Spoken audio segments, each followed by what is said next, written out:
So thanks everyone for coming. My name is Elle Baker. I'm the Open Space and Environmental Planner for the City of Revere.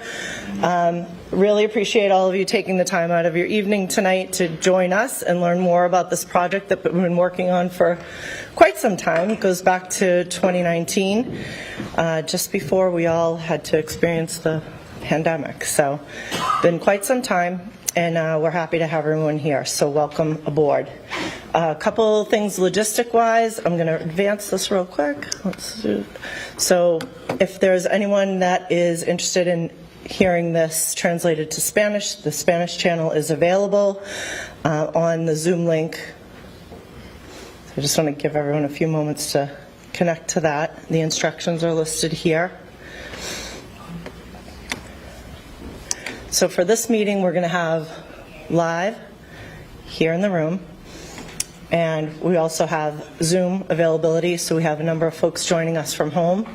And Zoom interpretation is going to be available real time, so you'll hear us speaking and then pausing. So we haven't sort of lost our place, or maybe I might have, but I'm going to blame it on that. But we have to sort of give pause to allow for the real-time translator to go ahead with the translation.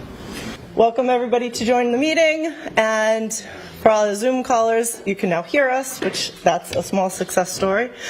And we're here to share all the information about what we've been working on for about the last 18 months or so on Gibson Park. So when I talk about Gibson Park, I don't just mean Gibson Park itself, because this project has expanded to 3 different parcels. So when we say the Gibson Park project, we mean Gibson Park, the former boatyard, which was known as Boatworks, and also the Mills Ave vegetated berm project.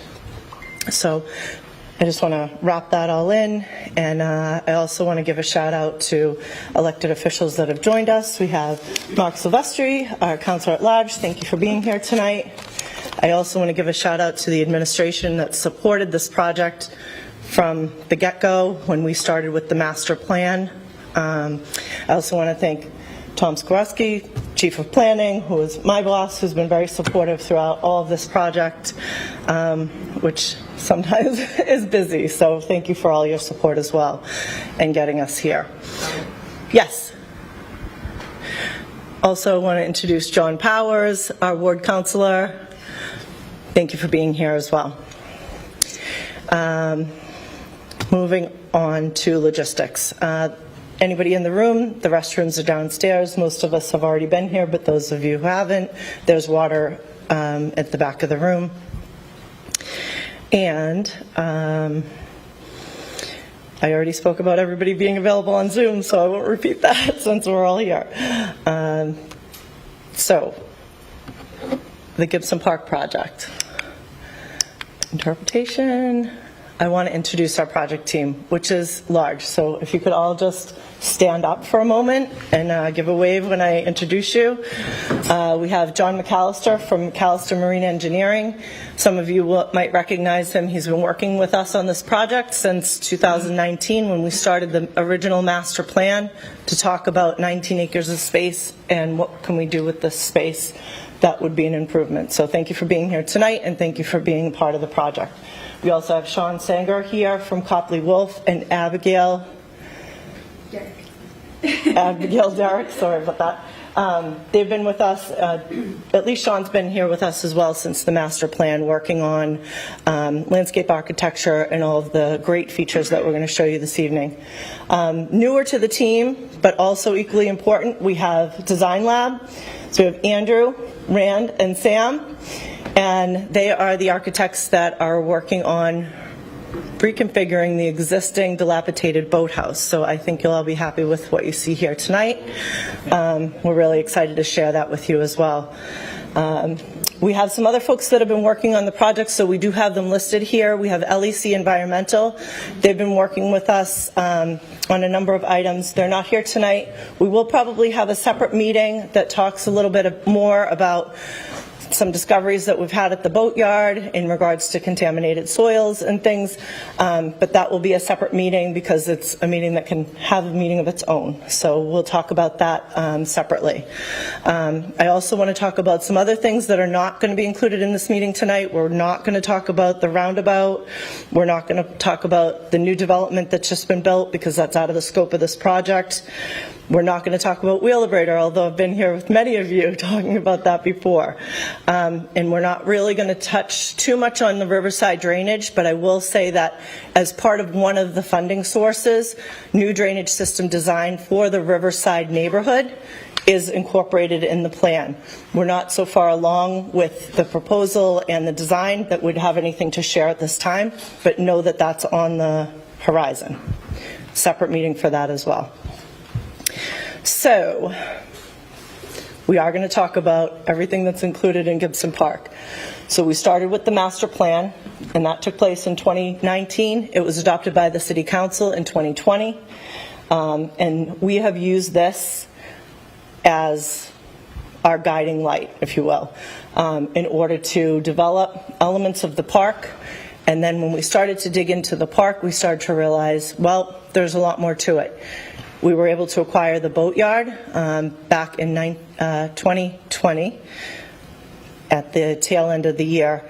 And with that, we're able to expand recreational opportunity to extend Gibson Park a little bit further.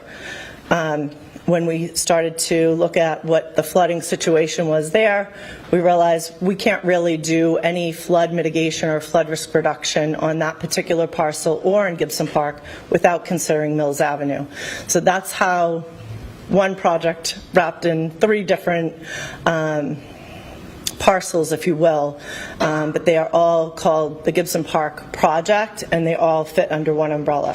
So that's why maybe you haven't heard from us in a while, because we've been working through a number of elements having to do with permitting, which is very complicated. John will touch on it. We won't go too much into the weeds. If anybody wants to read the MIPA, the initial filing with MIPA, that is available on revere.org under projects and initiatives.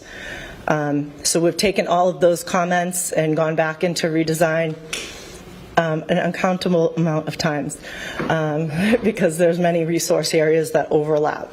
So we're trying to work through all those challenges and still deliver the product that we spoke about here at this initial meeting.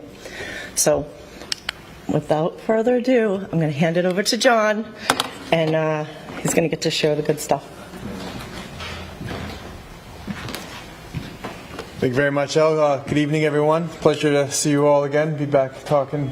So Elle had touched on we call it the Gibson Park Resiliency Project because that's kind of the anchor parcel, but it does pretty much take up this entire area. So you can see it's the 2 separate parcels and the western edge of Mills Ave along the Pines River.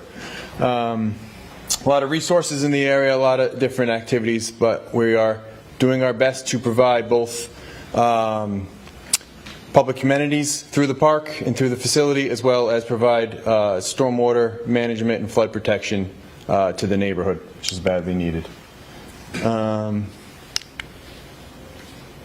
Okay, so just to show everyone a couple of drone photos of the area that we're looking at. So on the bottom you can see Gibson Park, kind of looking from the top of Gibson Park, looking south.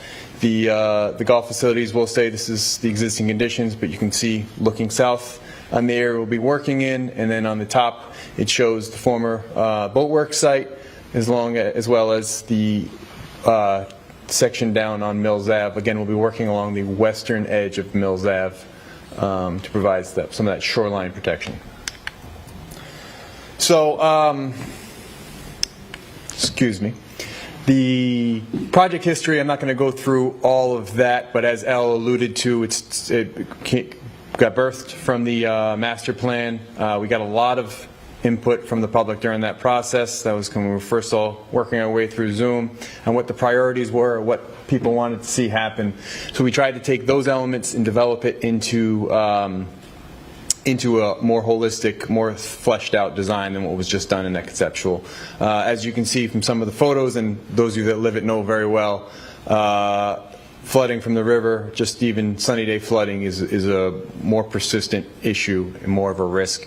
So we need to learn how to address that. The major concerns that came along were that persistent flooding, lack of formal access to the water sheet. We know we didn't want to provide a boat launch or anything like that, but you should still be able to get public out to the Pines River. It's great rowing, great kayaking out there. So if we could provide that public access and making sure that Gibson Park, as it's redeveloped, has more of amenities to serve the city, people of all ages. So that's where we're going. That's how we've gotten to this place. So a couple slides ago, Elle had showed the plan from the 2020 master plan. This is the more updated thing. So we've gone through a lot of iterations. Been working with the city rec department, Michael Hinojosa, on some of the priorities for that, but we also have some more additional input. So this is kind of the updated layout of what we're looking like for the two northern parcels, the 29 Thayer and Gibson Park. So one of the big aspects that remains is the multi-purpose field that'll be able to use for both soccer, different sports, baseball, softball, as well as lacrosse practices. We are maintaining. Yes, sir. So if I have a question, should I wait till the end or should I ask them now? If I can answer throughout, Okay, so if you don't so a mind. multi-purpose field, it's a swamp. So is something going to be done to Yes. alleviate that Yes. problem? Yes, I'm going to repeat it so that people can hear.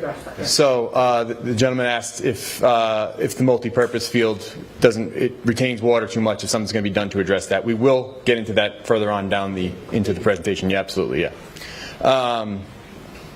So moving along, yeah, we are, and we'll get into that. I have actually a couple slides that show how we will do that. It's a great question because that is a good consideration. Yes? Do you have this overlaid over an actual map of this area? I do. I don't. So the question was if we had an overlay of the actual map of the area. We don't have that in the presentation, but I do have that. We can perhaps show you that later. Yes. Yep. Okay. So we're going to keep 4 tennis courts, but we're relocating 2 of them to the south, actually part way on the 29 Thayer, the boatworks site, and part of it on the southern part of Gibson Park. We are stacking the other 2 courts to make room for access so we can have, once the roundabout gets built, we can have access from there. And you can see, we're going to get into it later, the building's going to be rebuilt, totally redone. It's going to look great. We're going to have a nice waterfront deck, community space, and access to the water sheet through a gangway and some dock floats. So we think we're hitting kind of all of the big concerns that came out of it, and one of the ones that came up that wasn't during the master plan process, but during our subsequent activities that Elle alluded to that we can get into in further meetings is there is some historic contamination remnant from the boatworks property that needs to be addressed. So we will be addressing that. That's you can see that down here. But those soils will be remediated as part of the redevelopment process. But we're going to be providing protection from high tide flooding. We're going to have a redeveloped park, and we're going to create resiliency to protect the entire Riverside neighborhood. So to get into a little bit about the park, I'm going to pass it over to Sean Sanger from Copley Wolf.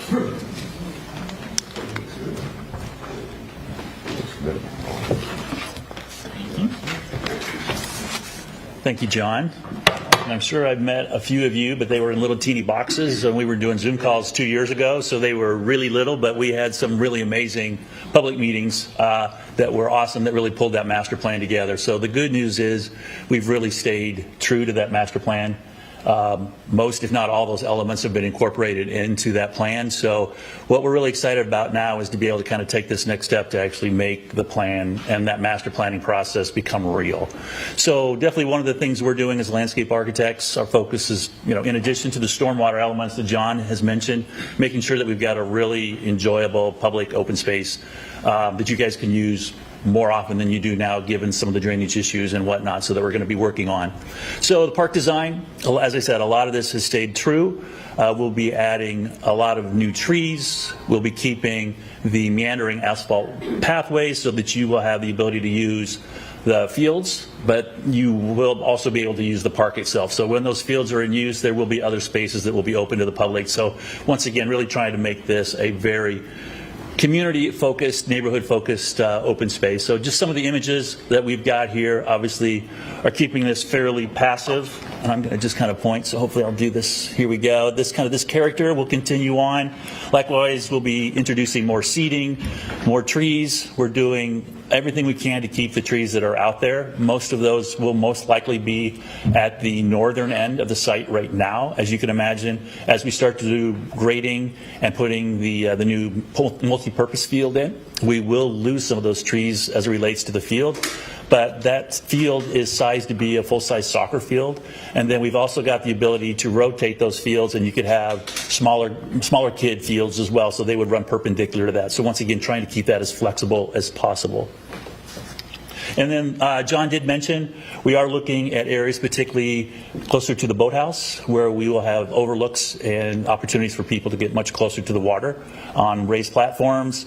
And then likewise, some of the images you hear, we don't have like all the furniture kind of picked out yet, but once again, starting to look at a variety of seating opportunities for people to use. Sure. Do you have a question about this soccer field? Are they going to put a fence up along the waterfront? So we're working through the final detailing there, but you can imagine absolutely there's a concern with those balls absolutely going errant and into the water. And I apologize, I'm blurring the rules here, but the question was, would there be a fence along that water's edge? And yeah, absolutely, we're working through those details. We don't know what that looks like just yet, but that will continue to be developed. We're really what I would call more kind of in the concept schematic phase of the project right now. But as we go through detailing, that will all definitely be will be looked at. And then park design, I'm going to kind of work this with John, but definitely focusing on getting a really good soil profile and a turf surface on kind of obviously what most people would see, you know, on a regular day-to-day basis, and once again really getting that set up for a variety of youth activities.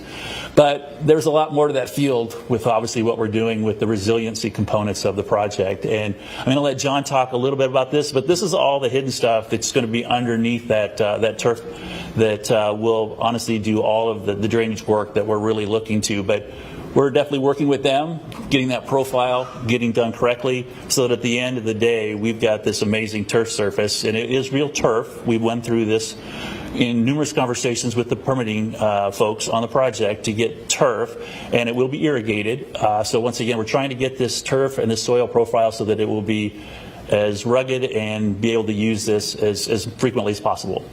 Sure. Will this be raised up higher? Yeah, the question was, will the soccer field be raised up higher? There is a whole grading exercise. I'm going to let John get into a little bit more of the technical information there, but maybe that's a good segue for me to hand that off. Thank you, Sean. So I want to get into, I know you had some questions about the field. You're right, there is very poor drainage, particularly in the northern part of Gibson Park. We noticed that where it retains water. So in order to develop a field, which you don't want to have is where it retains water, because every time it gets used, it just turns into a mud pit. We don't want to have that. So to redevelop this multi-purpose field, we're going to over-excavate that entire footprint down several feet. So if you can see where it is, so it extends if you want to look just for reference, the existing baseball field is about there, the baseball softball field. So it goes a lot further north. That looks like it's in the marsh. It is not. We've overlaid it and laid it out. You're absolutely right. For reference, the foul pole is about right here. So we will over excavate that. What does that mean?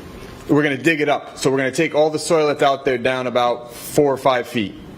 We're going to take. Is that going to cause more water to come up? What do you mean by that?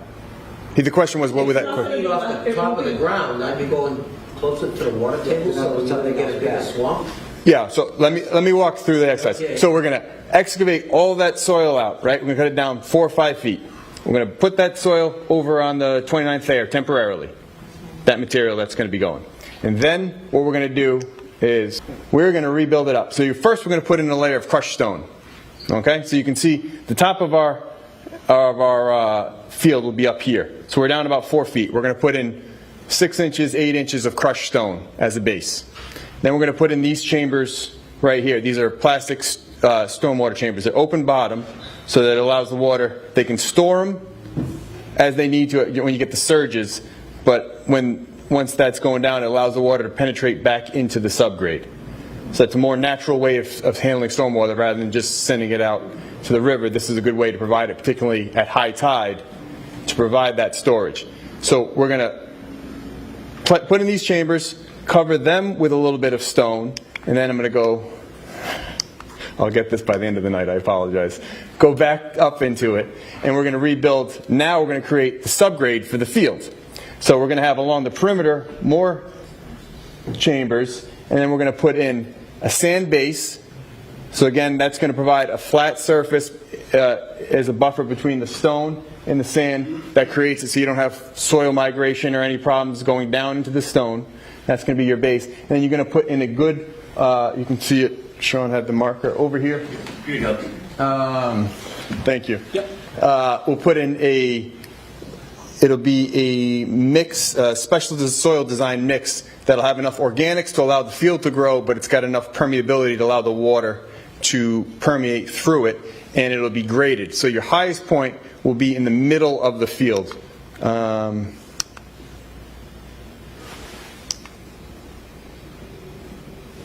So your highest point will be kind of right through there, and then it'll grade off like that, slowly pitched. It'll be imperceptible to the eye, but it'll be enough to get the water off the field so it doesn't stay in there. And it's within the tolerances of a soccer field and a lacrosse field. We have to double check that. But that idea is it keeps the surface usable, it moves the water where we want it to go, and it allows us, with that substructure as well, more offline storage. Yes, question? Now, wouldn't that direct some of the water towards the tennis courts and more importantly the playground? So the question was, wouldn't that direct some of the water towards the tennis courts and more of the playground? Yes, you're absolutely right, because again, as I mentioned, it's peaked in the middle. There is, but there will be, so Gibson Park, as you know it now, is going to look very different at the end. So we're going to have perimeter drainage, which way am I going?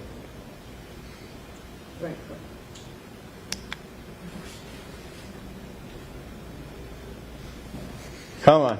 There we go. I probably clicked too much. These perimeter drainage lines will be along the edge of that as a first interceptor trench.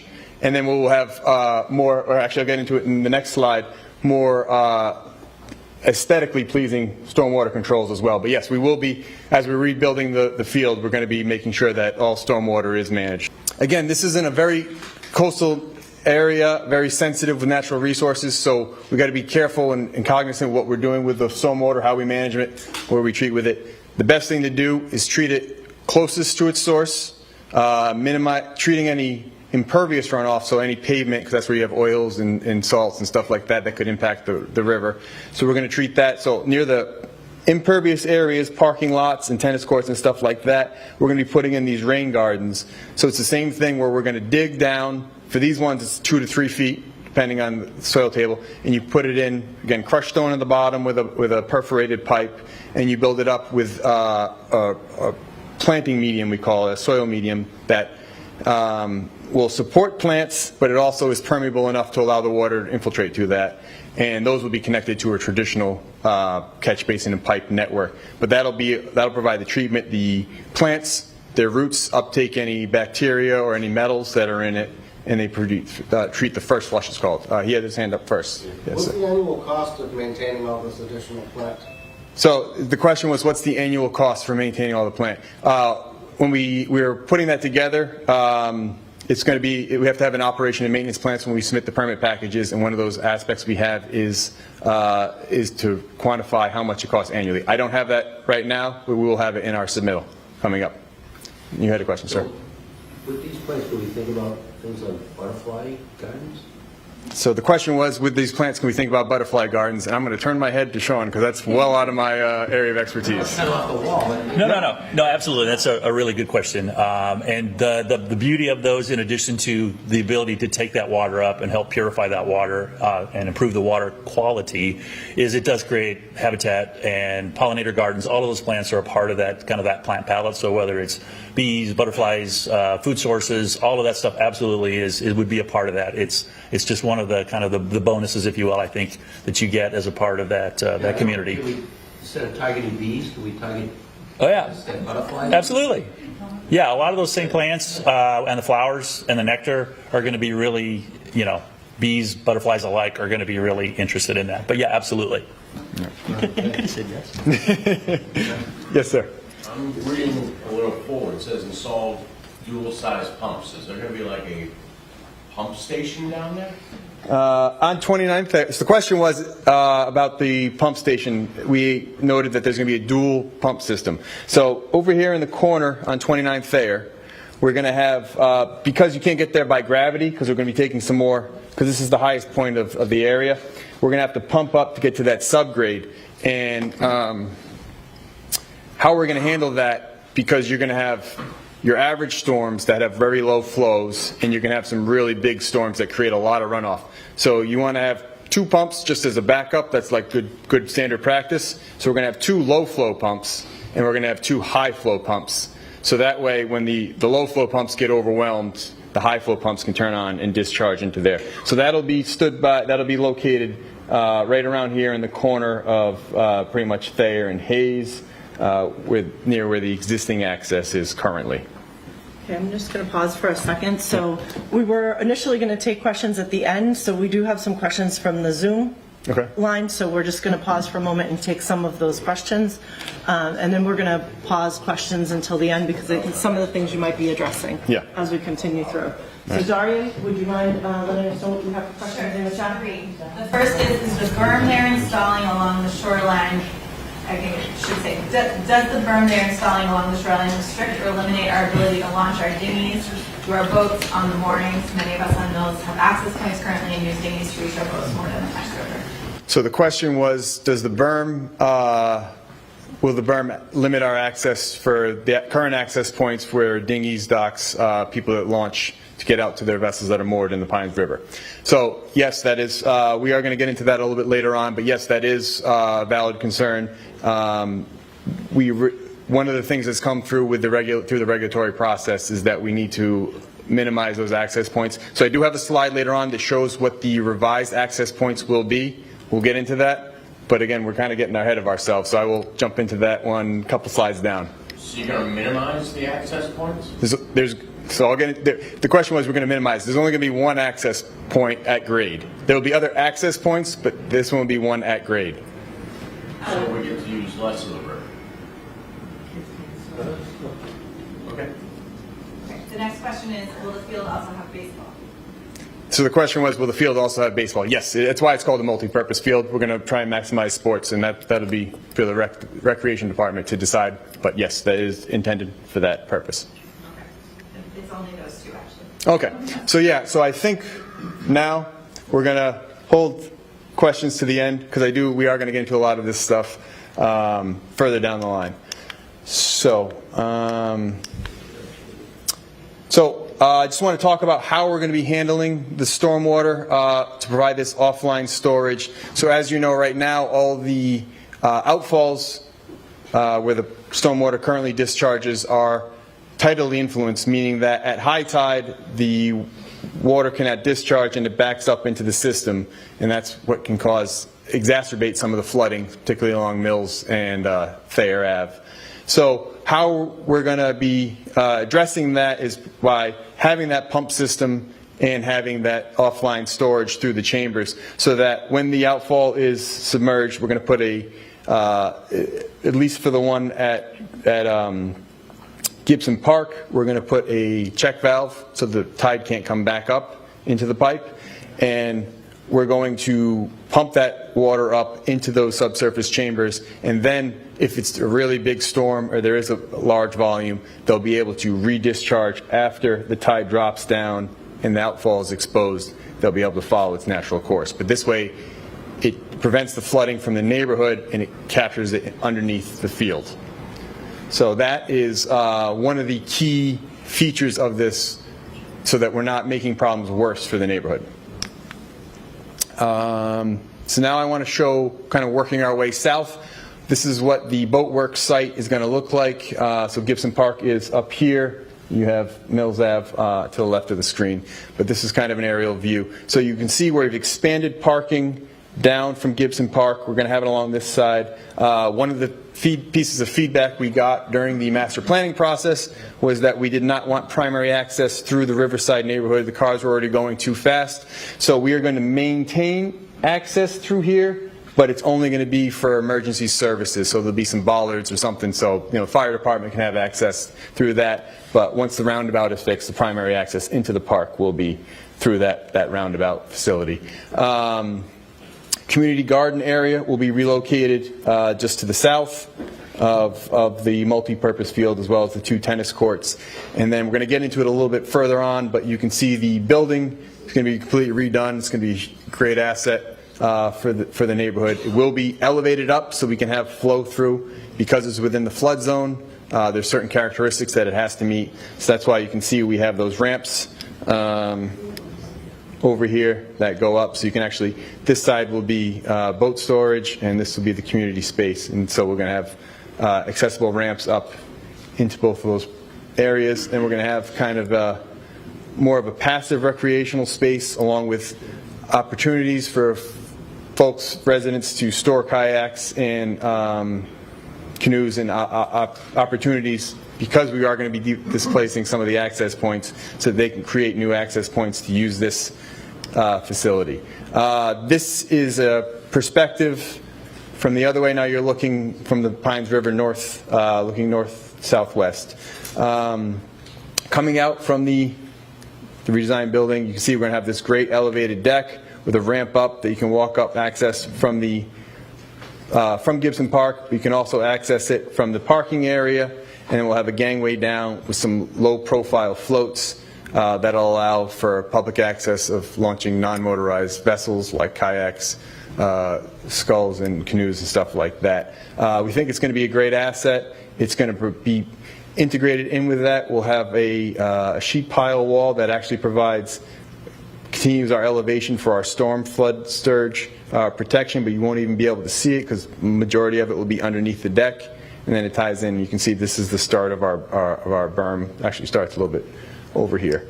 So with that, I believe it's time to get into the details of the boathouse facility. And I'll pass it to Andy.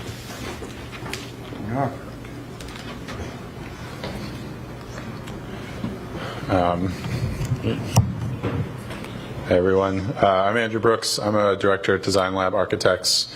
With me today is the rest of the Design Lab team, Rand and Sam. We also have a much more extensive engineering team outside of these engineers who are helping us with the structure and the plumbing and electricity and everything like that. But just briefly about Design Lab, we specialize in community buildings and also buildings that require resiliency upgrades. So this is a perfect project for us. We're super excited about it. We also kind of love sailing and rowing, so it couldn't really be more perfect for us. But to get into the building, we are proposing to demolish the CMU section of the building. That is the section that does not have the gabled roof on it. It has the flat roof. And we will be rebuilding that section in the same square footage, but it will be a bit longer. Right now, you cannot fit an 8-person crew boat in that. It's not long enough. So we are proposing to build it long enough to fit an 8-person boat and store, and that will allow us to more efficiently store those boats, and that section will be the boat storage section. We are, after kind of studying the building a lot more, we are proposing some other demo than what was in the previous master plan. We were looking at the exterior brick facade, and that facade is not structural. It's just holding itself up, and it's severely damaged by all of the flooding and rain and the deferred maintenance is what we call it. But in order to kind of bring those walls back up to a standard that would kind of support this building in the long run, it would be significantly more costly to maintain that brick. So we're proposing to remove the 3 walls of the gabled building, but keep the existing steel structure. We think that steel structure is kind of integral to the integrity of this building. It's quite beautiful, and it's in relatively good shape for what it's been withstanding over the last 20 or so years. We are proposing to keep the interior brick wall. We do want to maintain the brick somewhere in this building, and that interior brick wall is in really good shape because it's been indoors this entire time. And that will create some great character within this building. I'm not sure how many people have actually been inside, but it is a rather beautiful building that has a lot of artifacts within it that we're proposing to maintain. Some of those we're not proposing to maintain, like the existing lighting, as well as the box fans hanging from the ceiling. But you can see in this view, you can see the brick wall that we're proposing to maintain. There is existing glass that we'll be removing, but we'll be installing new windows. There'll be a different material, and they'll be a bit thicker, but we are studying and maintaining the rhythm of that leaded glass system that already exists. We are going to keep the wood decking to the best extent we can. And of course, the wood joists and the steel trusses will remain. There will be some additional steel within this, but it will be expressed differently, and it won't be made to look like this steel. So you can clearly see the history of this building.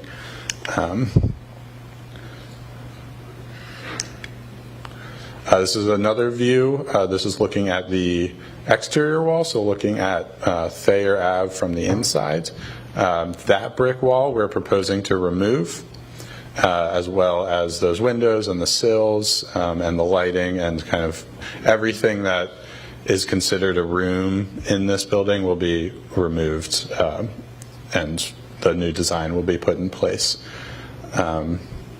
But of course, we'll still be keeping the wood decking, the wood joists, and the steel trusses. And there are a few smaller elements here, like the rails for the huge doors that we'd like to keep. Those are hanging off the structure, so they're not attached to the brick. So we're going to try and keep stuff like that. There are also some hooks, some boat hooks and stuff that we'd like to keep. It will really add to the character.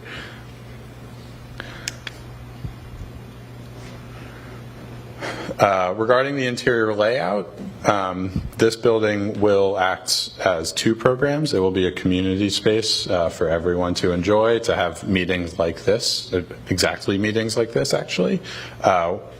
It will also be run by a vendor for crew boats, and that's why we are proposing to build a boat storage facility on the side of the building.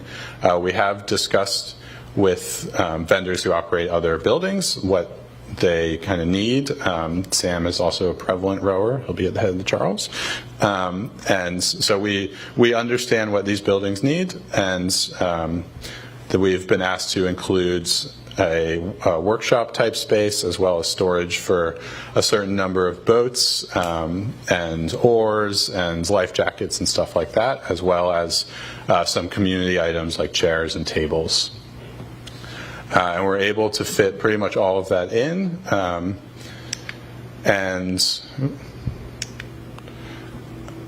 So you can see here the boat storage is that entire space on page north. We can store 8-person boats. That's representative of that top boat. And there will be access on either side of this building in both spaces. And there will also be shared restrooms for both the community space and as well as for the park. So all the restrooms in this facility will be used by the park. And right now we're accounting for 2 toilets in each room. We're talking about raising that up some more because this will be well used, and we have the space to do it. You also see there's space for, this is I believe 90 chairs, so there's space for 90 people to sit here, and there's probably space for more as well. And then we'll be able to move all of these chairs out into the storage room, and you can put workout equipment down. So the floor will be a resilient floor, a rubber flooring, and you'll be able to move stuff around and sweat on it and clean it up really easily. So there's just some interior views. These are all kind of iterative. Again, we're at kind of at an early stage of design. We just finished schematic design, and so these are kind of proof of concepts that we can fit the requested number of people, we can fit the requested number of toilets, and the offices and the storage spaces. So this is looking back towards the bathroom, so looking towards kind of Thayer Ave, and then these windows look out onto Thayer Ave as well. There will be storage on either side of the bathrooms, and the office will be able to look out into the rest of the room. Which, oh, I hope I didn't skip a slide there. Well, moving on to the exterior of the building, we are proposing kind of 3 layers of transparency. If you think of a normal window as fully transparent and a wall as opaque, we're going to have a 3rd level of transparency, which we're calling translucent. And that is something that will let light through, but you'll really only be able to see shadows through it. This is a material that we're really excited about, and we are proposing that on the kind of boat storage side, which is facing the rest of Gibson Park. It will act as kind of a beacon. It will be a bit brighter potentially, and you'll be able to know kind of where the bathrooms are and act as potentially an entry to the park. And so this is our exterior design. So the windows facing Thayer Ave, those will be in a more opaque and more solid wall, which is facing the residential side, of course. So it's not totally open to the residential side, and there will also be shades on the windows to close that off if necessary. Copley Wolf, Sean is doing the ramps and the deck, but the entry points we've determined are to bring boats all the way up into the boat storage. So it's quite tedious to bring an 8-person boat, so we tried to get direct access up to the boat storage and then access directly out onto the dock. And then there's direct access to the bathrooms and to the, I have a laser pointer, to the bathrooms and then to the community room right in the center of the space. And there'll be separate ramps with like planter boxes separating those. And then we have all of our mechanical equipment will be on the roof of the boat storage facility, and that will all be screened off, so you won't be able to see that from anywhere, especially from the park. That's where the highest part of the screen will be. You can kind of see that screen here, and that gray box is representative of what the mechanical equipment might look like, or how big it might be. It might be bigger, it might be smaller, but you won't be able to see it either way. From the other side, so this is looking from the waterfront side, the building is a bit more open to the park. That's blue is representative of that translucent material. You'll see renderings in a moment of that. I know I'm talking about it. You'll also notice that we are raising the slab of this building up. So there'll be space below this building for water to flow. That is required by code and all of the regulators. And that gives us the ability to kind of land right onto the deck as well. So it's a smooth transition between. You'll also see there's 2 bifold doors on this side, and there was one on the other side. So those doors will be able to open up entirely to both sides of the building to either let air in or have views out to the waterfront.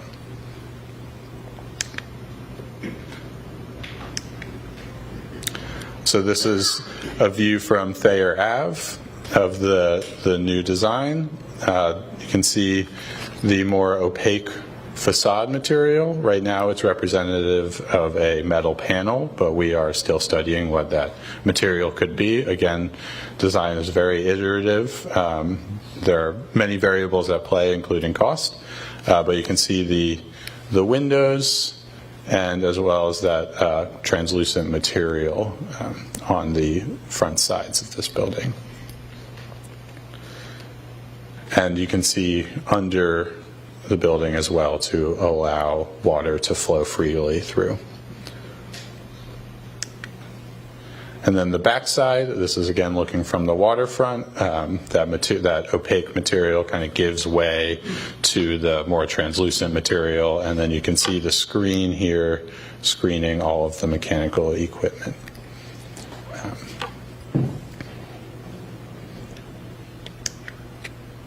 And that's it for the building, and I'll hand it back to John. All right, so thank you, everyone. So now we're going to start looking at Mills Ave and how we're going to be, again, working our way south, how that's going to be protected. So if this perspective is actually looking at Mills Ave, looking up to the north.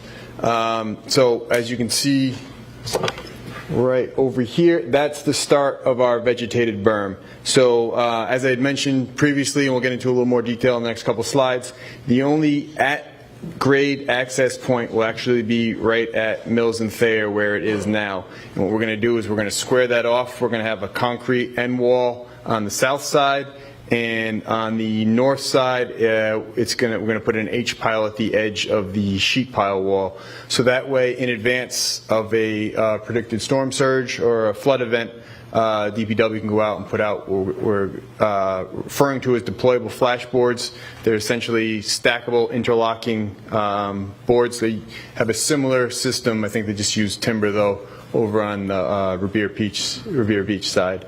But that would be for this access point. And then as we work, I'm going to talk about how we can work further to the south, but also just kind of wanted to show you profile-wise, everything's going to be elevated up and along this deck, and we'll have the gangway down to the floats that gets out onto the water.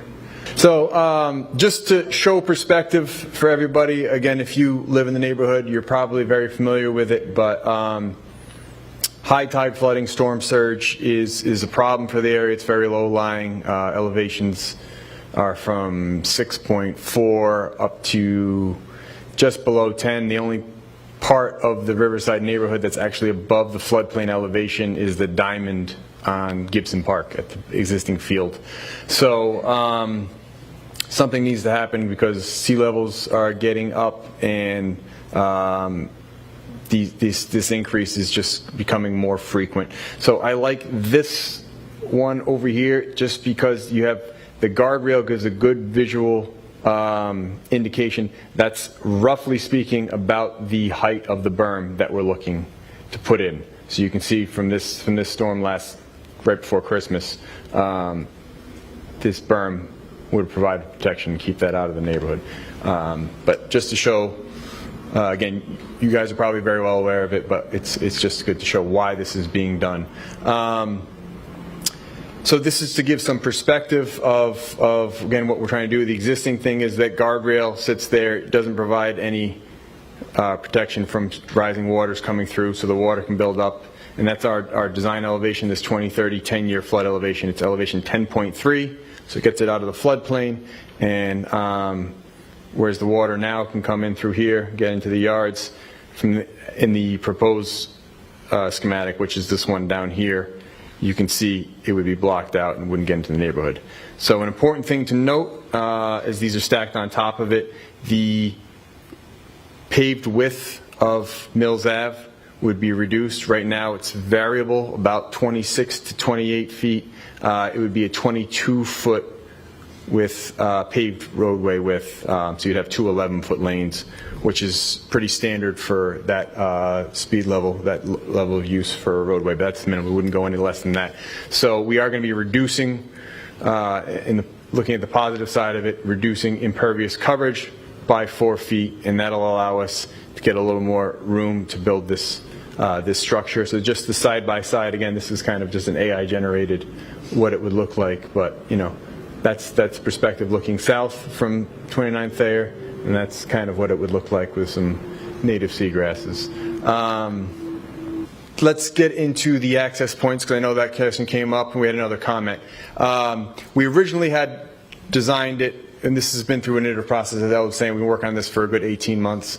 We originally had it designed where we had maintained all of the existing access points. I think there's actually 11 if you go north to south along it, and we were going to square those off, again, with concrete wing walls, because you need a square geometry, like to actually get the the flashboards in so they don't leak and seal through. So you'd have to reconstruct that whole geometry and have those boards. But through the regulatory process, a lot of the feedback we got was that that would not be allowable under the permitting regulations. It relied too much on human input, where DPW would have to get out in advance of the storm, and if there's 11 access points to deploy 11 flashboards of variable widths, because some of them are 4 feet, some would be 8 feet. They thought that was too much of a risk, given all the resources in the area. They did not want to have that. So we're going to have the one at-grade access point. So this is if you are standing at low tide at the Pines River, looking up, that's Thayer, and this is Mills right through here. So this is what it looks like, and it's a section through it, so that's into the subgrade. But essentially, you're going to have the end of the sheet pile wall is this northern part. It's going to be an H pile wall, and then we're going to have this one concrete wing wall, and you'll have the berm here. So just to give a little perspective on what the berm would look like on the downslope side, up to about elevation 9, we would have cobbles and stones to match what's out on some of the sections along there. I know there's a lot of riprap as well. And then above that, it would be vegetative with native coastal plantings. We do it with plugs to get it established quickly, but it wouldn't be anything too high growing that would have any visual effects. You'd still be able to see over it. And then over on here, this is just kind of a rendering of what it would look like along the access points. So one thing I want to point out is, as we're cutting in to reduce the width of Mills Ave, to prevent any issues with plows or cars impacting the berm, we are going to put in curbing on the inside edge to protect that berm, and then build up from that. So it's going to be a variable width as well. It's kind of depending on where the grades are around it, but our 10.3 is that 20, 30, 10-year event that we're trying to imagine. But again, to give you a sense of perspective, it's roughly the height of the guardrail that's out there now. So for those access points, we can only have one at grade. So because we do realize, and this was a point we had discussions with on the regulators, that there are people that do have docks, they have moorings out there, they have kayaks. We still need to maintain that access, but they want to have a continuous berm. So we're proposing it'll be the same shape as the berm, but it would be, we're calling them maintenance points. They'll be reinforced, so there won't be any vegetation that we have to worry about it getting trampled or causing, destroying the integrity of the berm. It'll probably be some sort of crushed stone, something that packs well, but that holds together. That would be allowed access over it, and to get down to the downstream slope. We negotiated pretty significantly on that, and that was just a bridge too far for the regulators. So, but we will have those three access points at key points along the section. If you kind of look, it's 2,400 feet, so we're probably not going to be exactly every 800, but we do have it roughly spaced out along the section. So just talking about, well, how did this come up? There are a significant number of environmental resources in the area that predict what we can and can't do and what we have to comply with. The most significant is the Rumney Marsh Area of Critical Environmental Concern, which goes up to the edge of Mills Ave and covers all of Gibson Park and 29 Thayer. But then there is land under the ocean, there's coastal beach, coastal dunes. The whole Riverside neighborhood is technically a barrier beach. So that has its own set of regulations and considerations.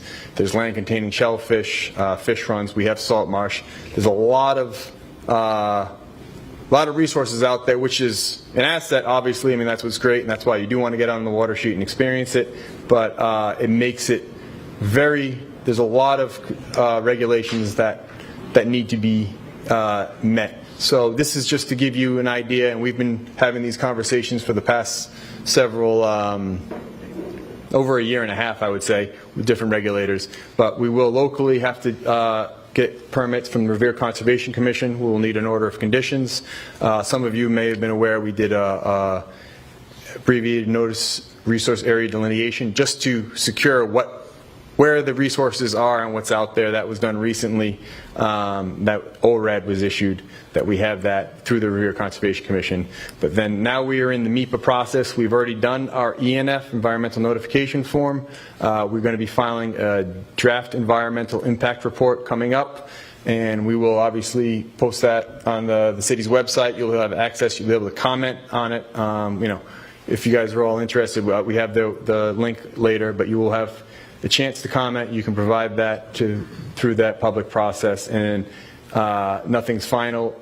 We'll get all those comments in from all the regulators, and we will submit a final environmental impact report under the MEPA process, and that is just to get a secretary certificate to show our permitting pathway forward. So it's a bit of a slog that we have to get through, but we'll do it. Then we'll be filing with Mass Department of Environmental Protection the order of conditions that we file with Revere. It's actually filed simultaneously with Mass DEP.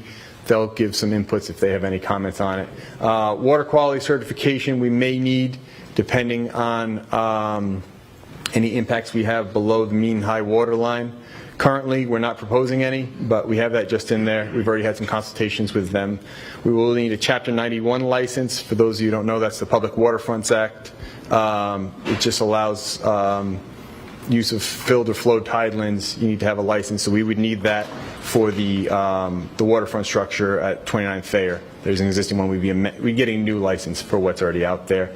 And then the Uniform Hazard of Waste Manifest, that's for impacted soils, which would be at 29 Thayer when we deal with those to make sure they're properly categorized, assessed, and disposed of in a proper location. So under the Army Corps of Engineers, that's a federal permit. Will be under the Rivers and Harbors Act and the Clean Water Act. We'll be getting a permit through them for some of that work. Those are these two. And then under FEMA, if they should determine, we would need a floodplain determination. And lastly, under the EPA. So we will be doing some cleanup work. The remediation will be under EPA as well. But the entire construction project will also fall under a called a NIPDES permit, National Pollution Discharge Elimination Service. That's just to make sure that the construction impacts aren't impacting the resource areas that are surrounding it, as well as tracking out mud and causing other issues within the neighborhood. So construction is a concern. We realize that's obviously, especially for people living in the neighborhood, that's going to be a major impact. Yes, sir, Mr. Powers. Excuse me. My understanding, and I know there are some, but are they on the outfall pipes? Are they on the end of each street? Are they going out? So the question was about the outfall pipes along Mills Avenue? No, coming on under Mills Avenue. Yeah, the ones that are coming under Mills Avenue. So that Elle alluded to previously, that is not currently part of the scope. I think the city's going to be issuing an RFP for that work going forward. That is part of the process, but it's not part of this exact project, so I can't speak to that. And I would imagine that would be done prior to. So the question was, would that be done prior? Yes, that would be done in coordination with the berm. Yeah, absolutely. It's all part of that process. It makes the most sense to do it simultaneously. Because, again, go to construction impacts, you don't want to be working in the street twice or digging up things that you just put in. So that's a very, very astute observation.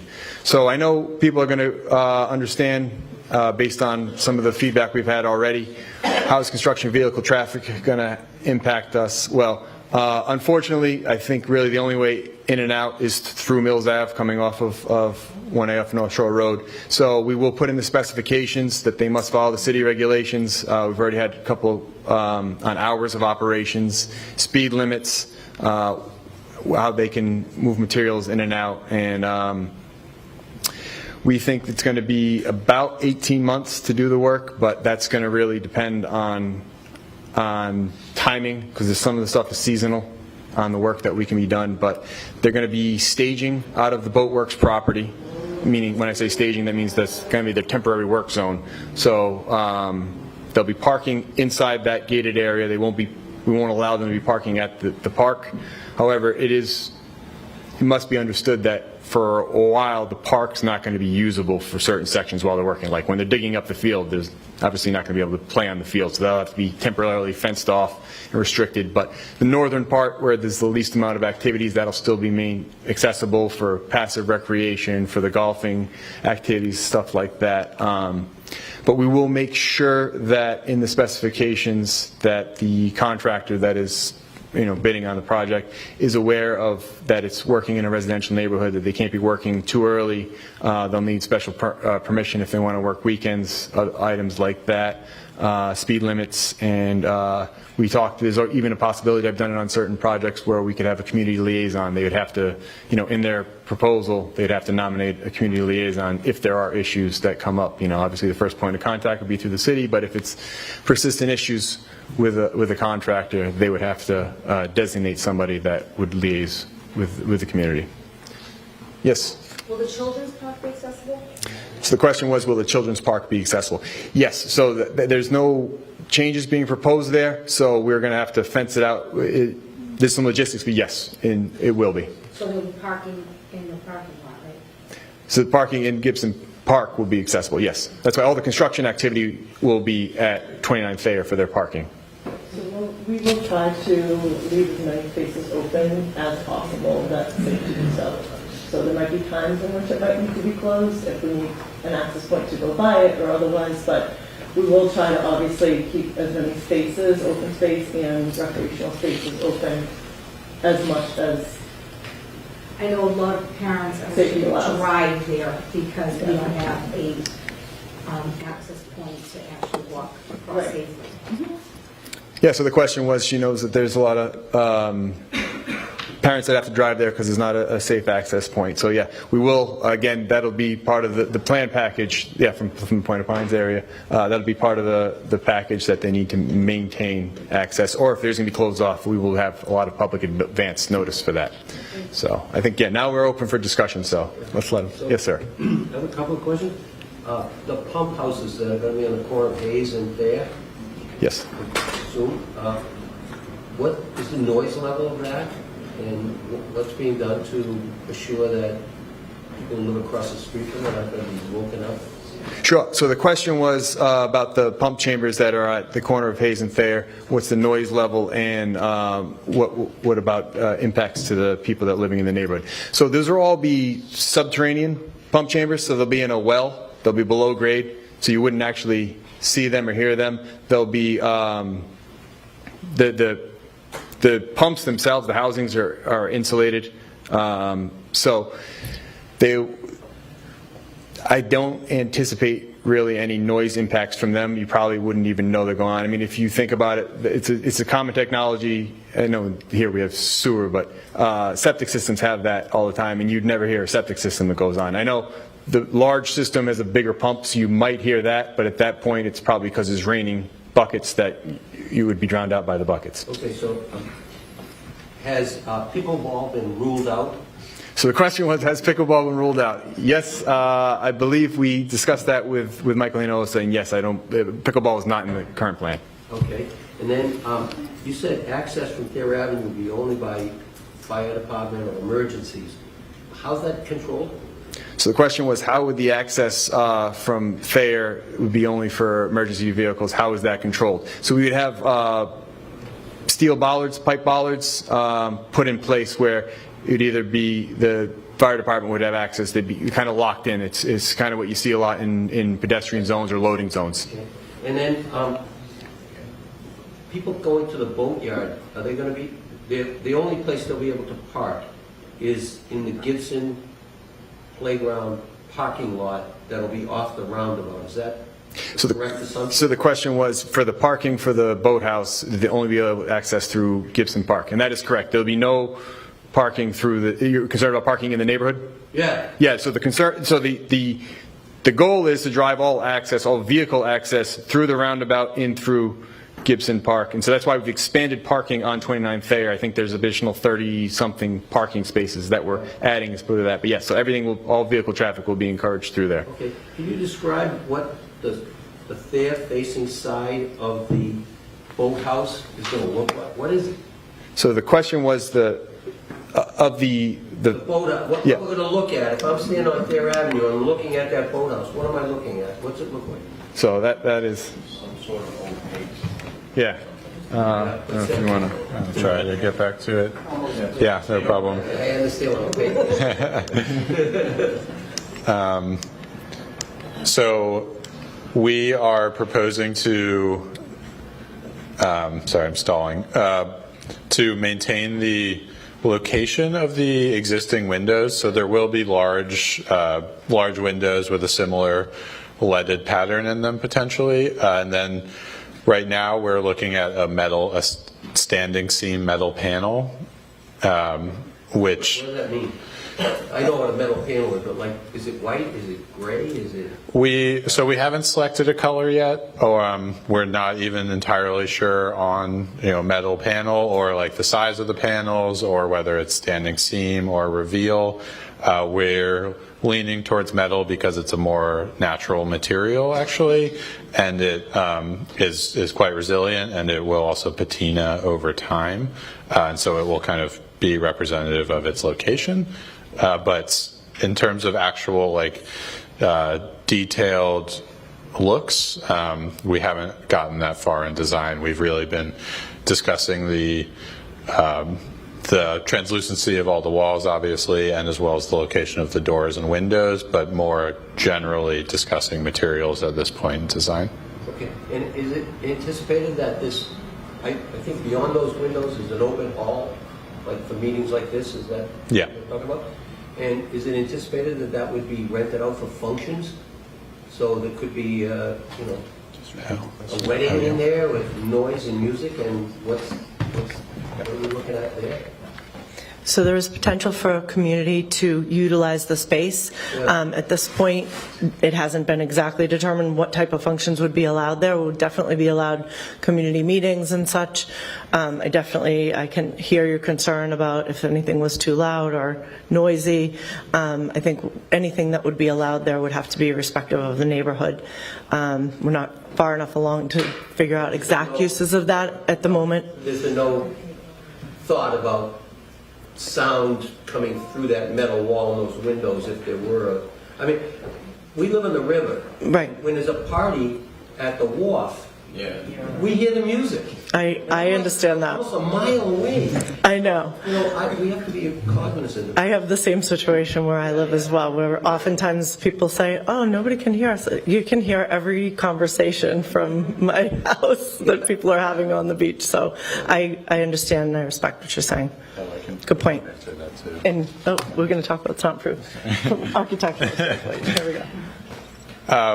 When all the doors are closed in this building, I don't anticipate you'll be able to hear anything like this meeting. I mean, the building will be brought up to all the new energy codes. The insulation will be significantly thicker than what you're used to. So I don't anticipate you'll be able to hear something like this going on. And we won't be setting this up probably for concerts or anything, so there won't be a really loud moment, I believe. So I have one more question. This year, for the first time that I can remember, we had numerous combined sewer overflow issues with polluting the river, and from linen and sawdust, not from well, maybe from Riviera too. So, does this plan do anything to help with that? So the question was that you've had, especially this year, more combined sewer overflow incidents from all over. So the only sewerage that's being addressed is through the building, which doesn't address a lot, but that will have a backflow preventer on it so that there is no double swing check valve, so you don't get sewerage going back up. But a CSO event, a combined sewer overflow event, is a different thing. I don't even know where the sewer outfall is. I think the sewer outfall is in Point of Pines, isn't it, for over there? Point of Pine Pump Station. Point of Pine Pump Station, yeah. Yeah. So that is, we're not addressing sewerage in this part of the work.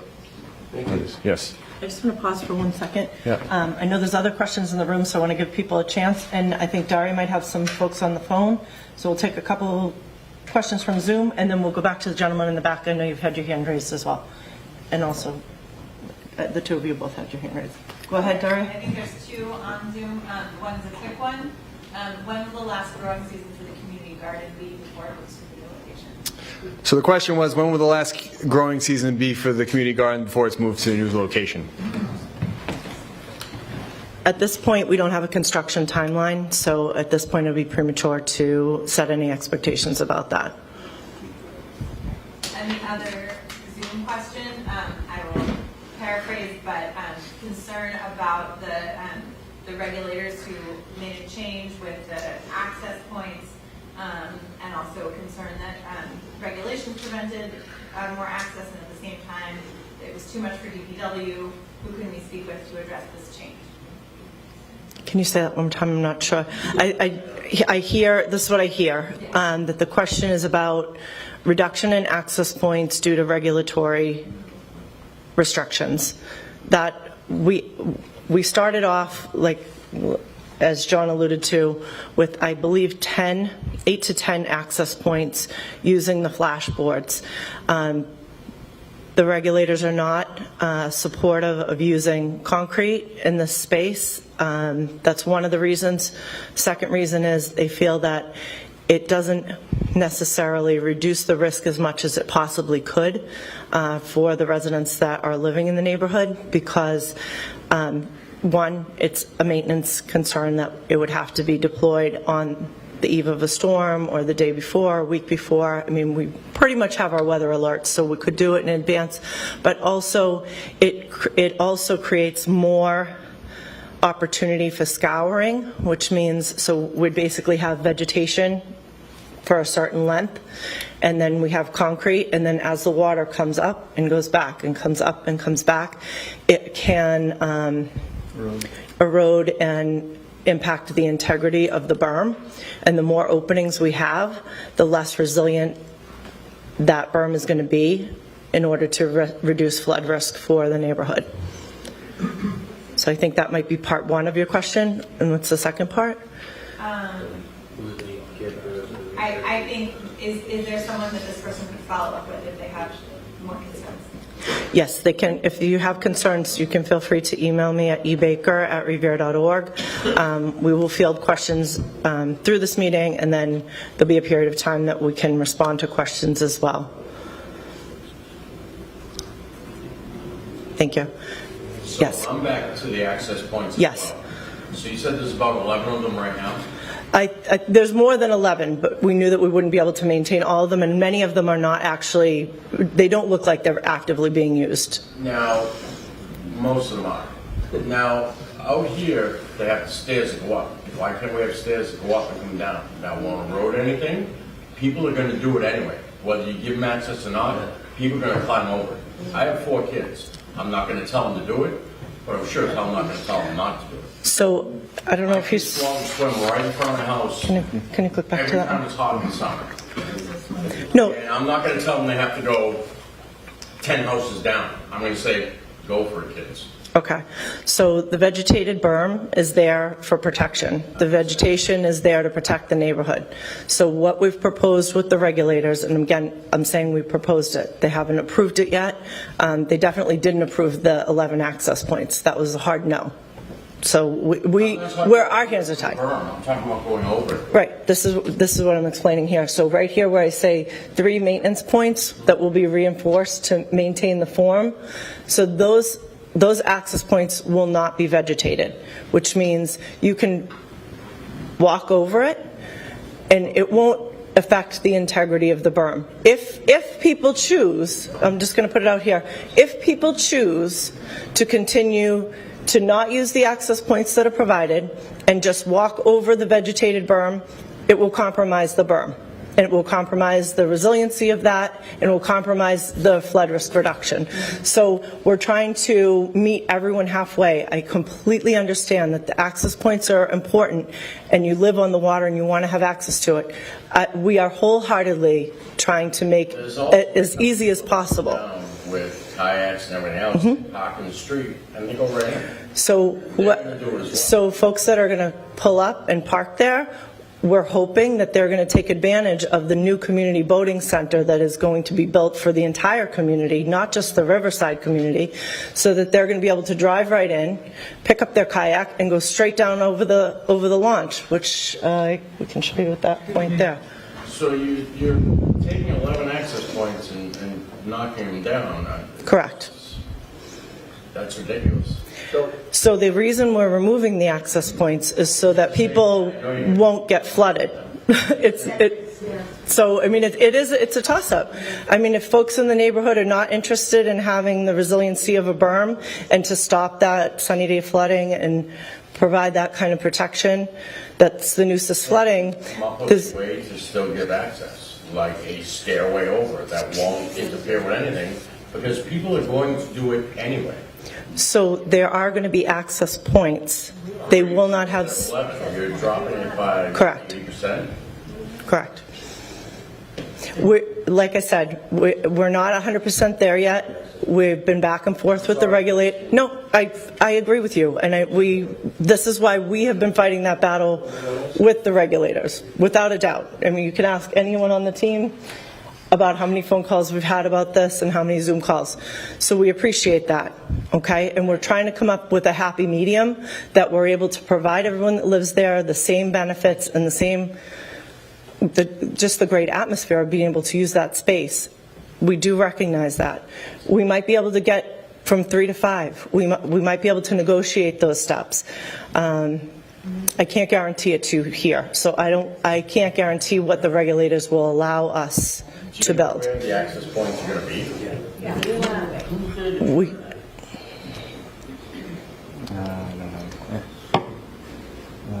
And I'm making the assumption that the berm is going to be all the way down from the boatyard all the way to 1A. Correct. Okay. Correct, because that's the only way it will work. Because if we stop it at any given point, then you're basically, one of the major rules that we have to follow is do no harm, which is why we started with Gibson Park, and then we had to move over to the boatyard, and then we move over to Mills Ave, because any of these resiliency solutions, we don't want to cause a problem in another area. So this is not the be-all, end-all. This is a communication to all of you that live there about what we're doing, what we're proposing, what we've been through, what we're trying to get permitted. I hear you that maybe you want more, so we can take that back in our draft report and try to push a few more access points through so that you may only have to go like 1 street over or maybe like 10 houses down. But we won't really be able to have 10. We have, I don't think we have them here yet. Well, the residents will be able to comment on DEIR. Right. And the more comments in favor of more access points to the regulatory agencies will show that there's support for these access points. Okay. So our cause and kind of. Thank you. Yes. Who regulates this berm? Whose jurisdiction? Who regulates the berm? So, I can't read that. So, okay, so it is, I get in trouble because I always just give the acronyms for it, but we've had meetings with pretty much every state and federal regulatory agency that would impact this. So that's Massachusetts Coastal Zone Management, there's the Massachusetts Division of Marine Fisheries, Massachusetts Department of Environmental Protection, there is the Army Corps of Engineers, there's the US EPA, under Mass DEP there are 3 different sections that regulate it. There's the Rear Conservation Commission, and I think that's a pretty good list. So, Yeah. if I want to build a stairway over the berm and down to where I already built my opening with my seat and my benches and my stairway, who's going to come and tell me I can't do that? Or who's going to tell me take that out or rip it out? Who do I have to deal with? Or anybody? Because this is a quagmire. I mean, they're all going to be talking to each other, going, "Hey, he built that." Ooh. So if like this gentleman suggested, I built my own access. Right. People I don't even know all the time come and sit on my bench and look at the water, and it's lovely. Okay. So if I want to, I get the berm, but if I want to build my own way over the berm, am I going to have a problem with the city review? So, Because they're the only ones that ever come. Environmental police once in a while. Give you operation management plans so to direct this. I'm going to try and summarize that just for everyone else and on Revere TV because they probably didn't hear you. His concern was he's already created a public access point. He has a bench on the riverside that he gets to use a lot, and he wants to know who of these regulatory agencies, or who, if he puts in some new access points, stairs or what have you, who would be the one enforcing it? New, Or existing. any, well, if the berm's there, yeah. Yeah, okay. Okay. Technically speaking, when we did have the regulators here for the site walks, they were asking if any of the work that had been done was permitted, and I don't believe that it was, and Frank would be able to speak to this perhaps more than I, but basically all the work that's been done there, to my knowledge, has not been permitted, which means it's violating all of the regulations as put forth. So technically speaking, it hasn't been enforced. However, it does not meet regulations. Will there be a permitting process if I Yes. want to do this? I'm sorry? Will there be a permitting process should I want to do this? Yeah, I mean, we're going through the permitting process now. Individually, it would have to be, the permit would have to be obtained by the city because it's actually city property. Okay, thank you. Ellie, can we just say something? Yes. Address some of this? Yes, please. I don't know your name, I don't know where you live. I'm Mark. I live on Mills Ave. Mills Ave, which side? Next Right side. next to Like, the- oh, okay, all right. Who was the other one you? I mean, My neighbor. you know where. House gets flooded. Right. I get a lot of water. This is gonna help us. I understand. So, I mean, I totally understand not being able to get back over to the beach the way you do now. But this is gonna help us control the flood. You don't get water around. I'm not going to destroy the berm. What we're talking about is live with the berm, but be able to adjust to it. live with it, not Right, adjust to it, you like a don't stairway know. over See it. all those names up there? I don't You care. have no idea. They don't know The what city they is do. going through to be able to get any of this stuff done. This, I think the berm's a great idea. Me too. We just need to be able to get over it and use the river the way They're giving us we have it. three, and hopefully if we make enough comments on the EIR, they'll give us more. Okay.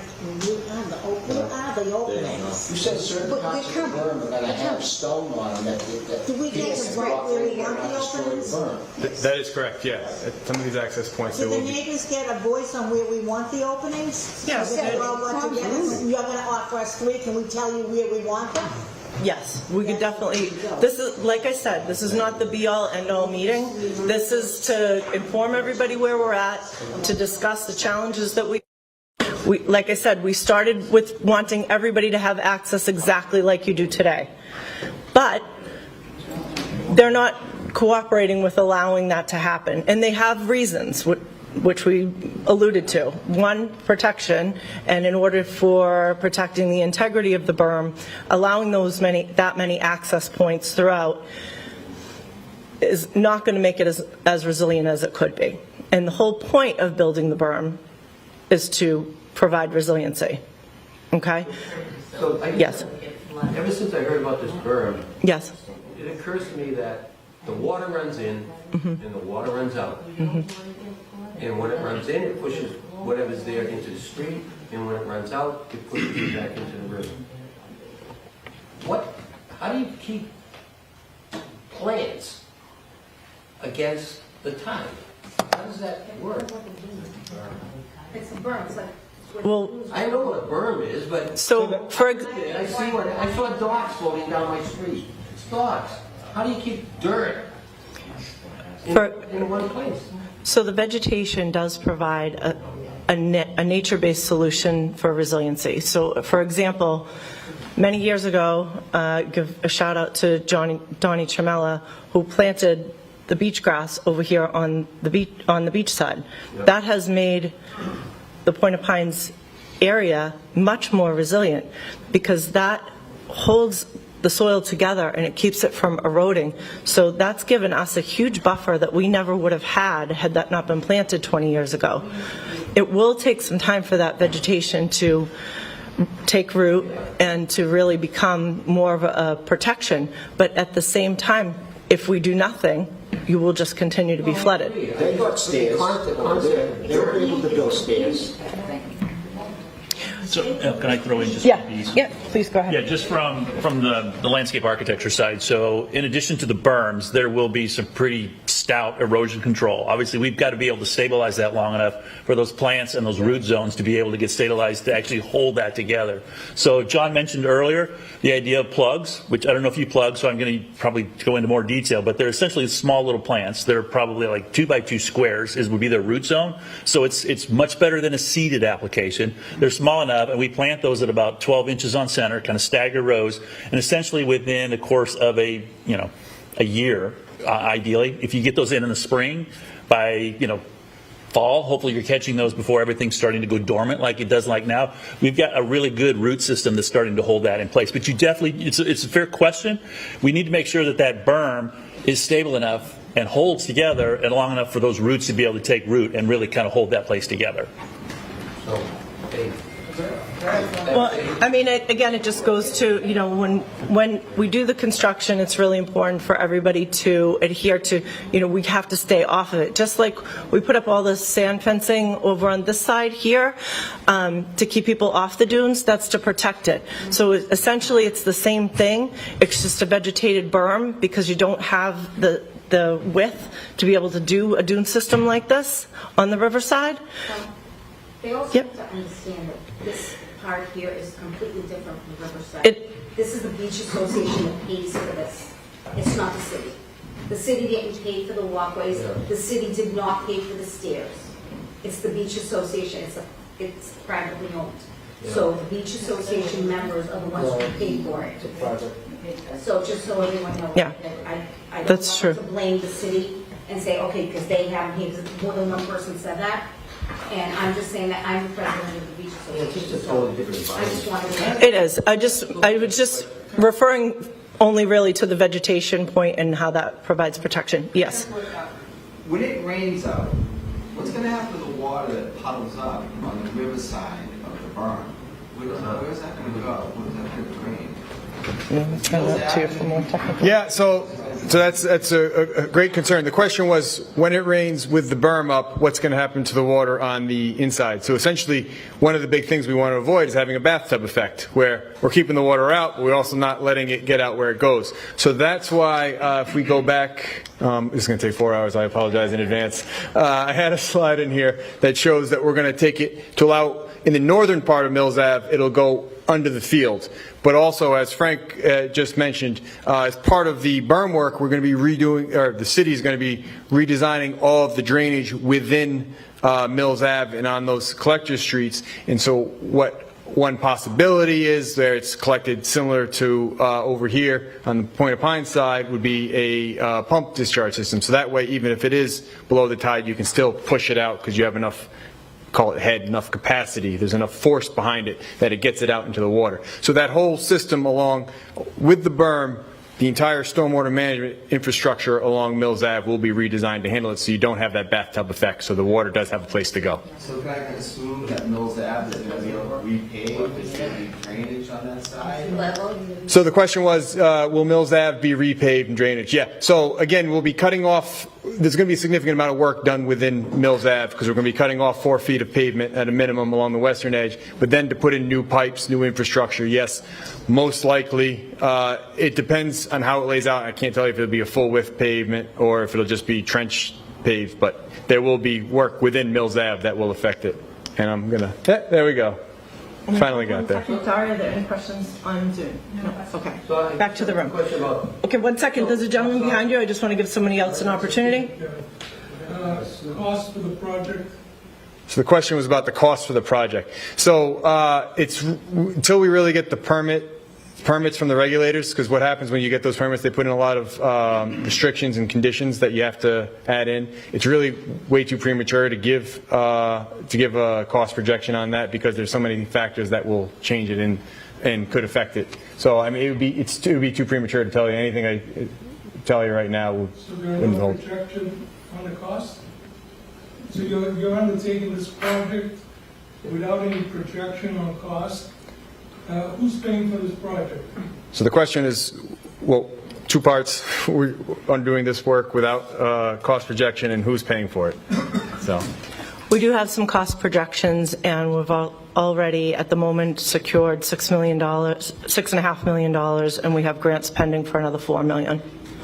So we are in the process of actively seeking funding from multiple resources, and we will continue to apply for grants. And So this is going to be paid totally by grants? so far, yes. I'm sorry? So far, yes, it has been. Part of it?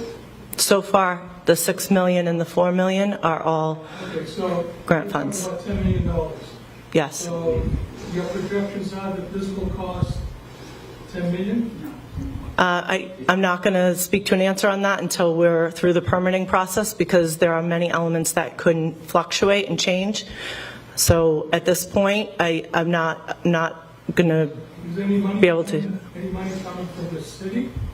There may be at one point, yes, potentially. But at the moment, what I've just mentioned is we've secured $6.5 million worth of grants, and another $4 million are in the pipeline.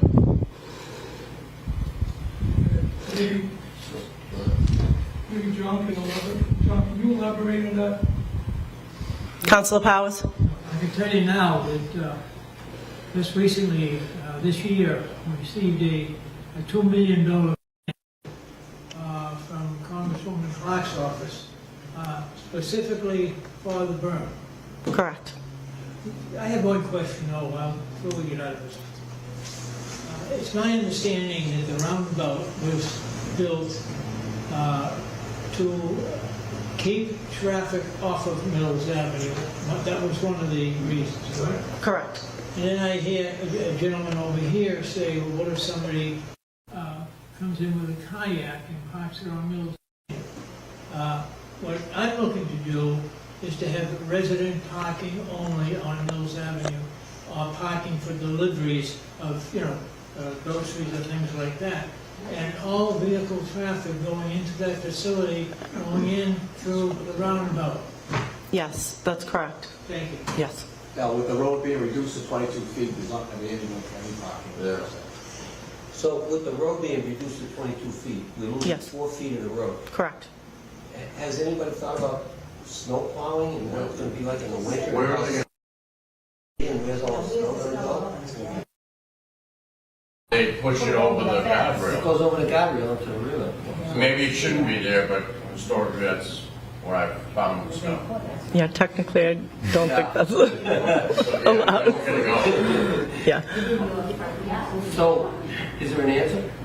Do I have an answer where the snow removal is going to go? No, we're losing 4 feet of road, right? Correct. So it's going to be 4 feet thinner. Right. And has anybody thought about what happens in the winter when they plow the snow? The street will be more narrow, correct? 4 feet narrow now. Correct. Now it snows. Yes. How much more narrow is the street going to be? And has anybody pushed? I mean, can we get a special provision that they'll come down and make it better? I don't know why, I guess I'm missing the question, why it would be any different if it's 26 feet or 22 feet, why the snow removal is going to be any different. 4 feet to put the snow that they plow off the road. Oh, you're saying, okay. Yeah. All They right. basically bury the guardrail in snow. Yeah. Now where's it gonna go if there's a berm there? And there's 4 feet less to put it. Yeah. But isn't that the same as walking over the berm?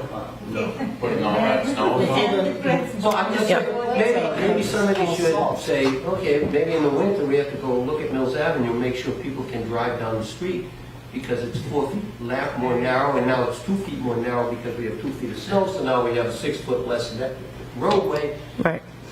There are a lot of streets in the city that are a lot more narrow than Mills Avenue, and none of these decisions were made without consultation of the Traffic Commission and the DPW, and Frank's here from the Traffic Commission, and I don't know if you want to speak to that. My only suggestion, I'm not criticizing, believe me, I'm only saying, maybe someone should... We didn't not consider that the road's going to be more narrow, and that's going to, cause some other workarounds that may need to take place, without a doubt, absolutely. But with change comes more changes, so we have to adapt to whatever that situation is going to be. So if that means maybe we have to move some of that snow to the parking lot. I mean, we're going to have an access point on Thayer Ave that is only emergency access. Could we remove that and put snow into 2 of the parking spaces? Sure. I mean, those are workarounds that are feasible workarounds. Would we want it to be bury the new berm that we just built? No, that probably wouldn't be the solution. So yes, absolutely. It's a good point that you raise, and there may need to be a different workaround other than burying the current guardrails. Have we got to that level of detail, what we're going to do with the snow on, the 5 or 6 storms that we, really need a place to put that? It's an option that we could put it in the parking lot. It needs to be considered. Yeah, absolutely, without a doubt. Good point. This woman up front's been really patient. She keeps raising her hand. Please go right ahead. Thank you. I actually have a question about the boathouse.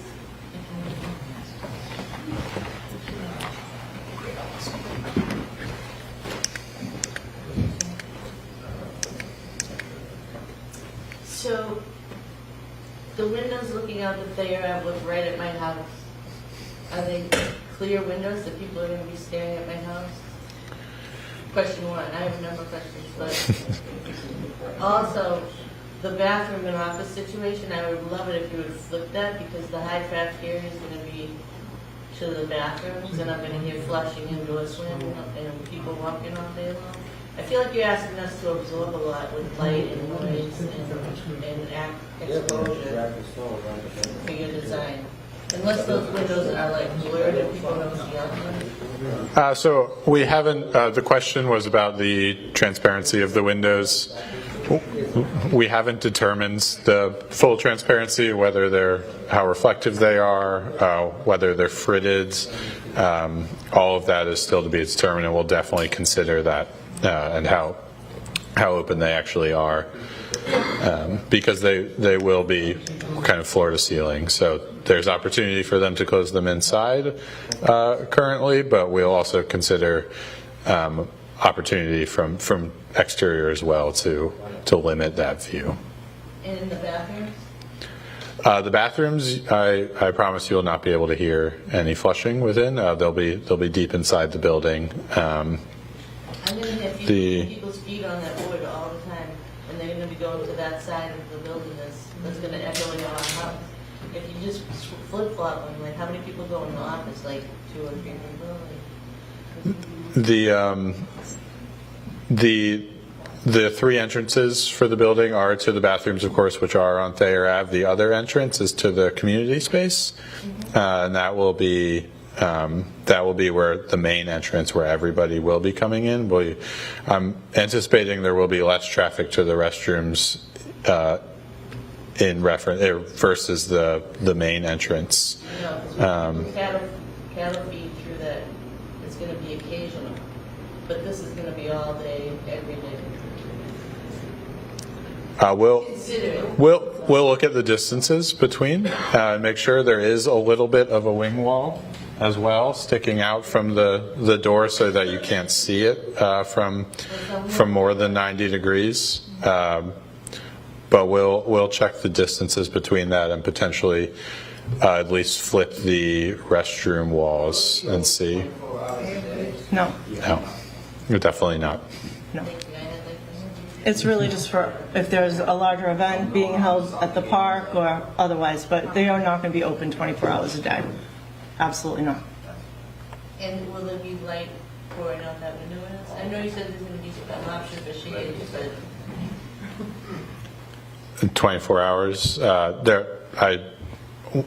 the lights will be on a control system, so there'll be timers and kind of more complex than in your residential home, and they'll be able to turn off at night, or there may be security in the vestibule, but what's coming out of the windows will not be abrasive at all. okay. Well, it's really beautiful, but I hope you'll consider that. Definitely. Thank you. Appreciate the feedback. Can I Elaine. ask a question? You said the berms are going to be as high as the Ave Road. Yes. At the end of River Avenue, the tide comes higher than the Ave Road. So how, So the question was about the height of the guardrail. So that's just a visual perspective. So the road obviously isn't flat, it undulates, and River Ave is the lowest point on Mills Ave, so that's why it goes above the guardrail where it is. So it's going to be a constant elevation 10.3. So to give that in perspective, it's at Rivers Ave, it'll probably be about 3.5 feet higher than the existing grade over there. It's going to be a little bit higher than. So the berm, perspective-wise, yeah, visually it'll look higher. It'll all be, you know, if you look at it straight across, it'll be flat, but it's going to be shorter in some parts and higher in some parts because it's got to match the grade of the existing roadway. But the elevation will be consistent. Yeah, it'll be the same elevation across so that no one's more vulnerable or more protected. So in some places, so if it's only, say it's 8 feet at one point and 9 feet at the other point, so there will be a variation of how tall the vegetation is, but at the end of the day, it will all meet the same elevation. So yes, to your point, it will be over the guardrail and slightly over in that situation, at that elevation. Did you say it was going to be a 4-foot wall where Thayer meets Mills at the boatyard? The question was, did I say it was a 4-foot wall where Thayer meets Mills of the boatyard? There will be, no, it will not be 4 feet high. So it's just where the lowest perspective is. I think the lowest point of the roadway is elevation 6.8 and the top of the berm is 10.3. No, I'm not talking about the berm. I'm driving down Mills Ave. Yes. Going towards the boatyard. Right now, there's a chain across it where the city yards are there. Yeah. If the chain's down, I can drive right into the area in front of the boatyard. Right. What's going to be there?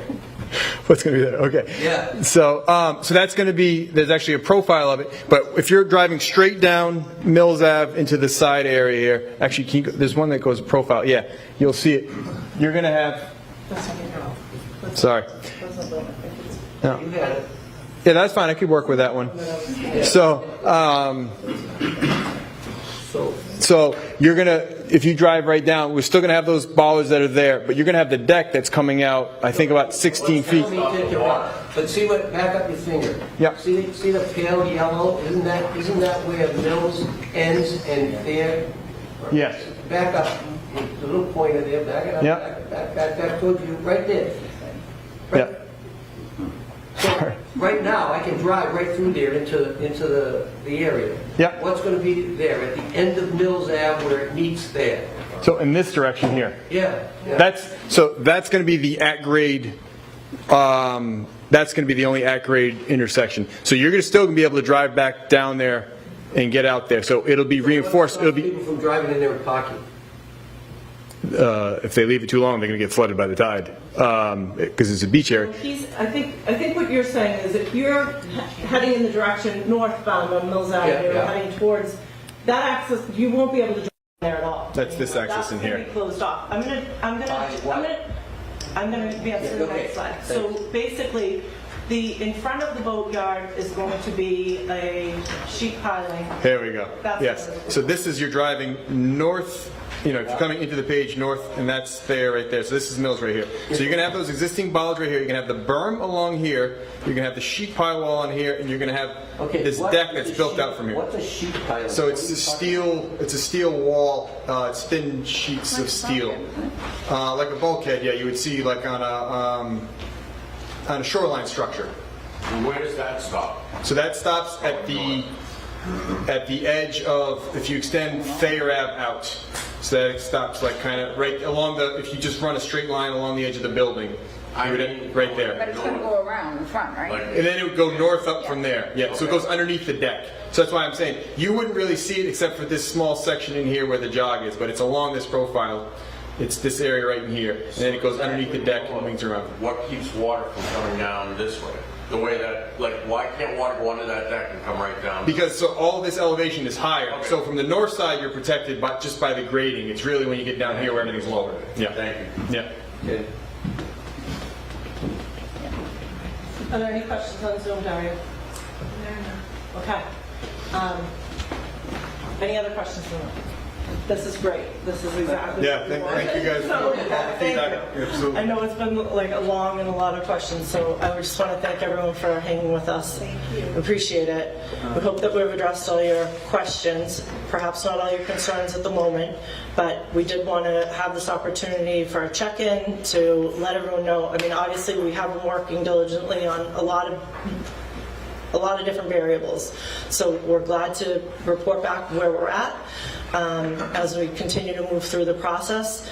As Frank mentioned, and thank you for mentioning that, there will be another opportunity for comment from all of you with the regulators. So that's a perfect opportunity. If you're looking for different types of access points, you're not happy with what's being allowed, that's the perfect time to bring that up.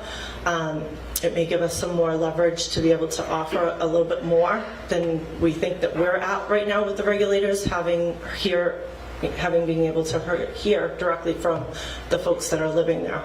So, and I also just want to give a shout out also for everybody that has offered letters of support to continue the funding that we continue to keep applying for.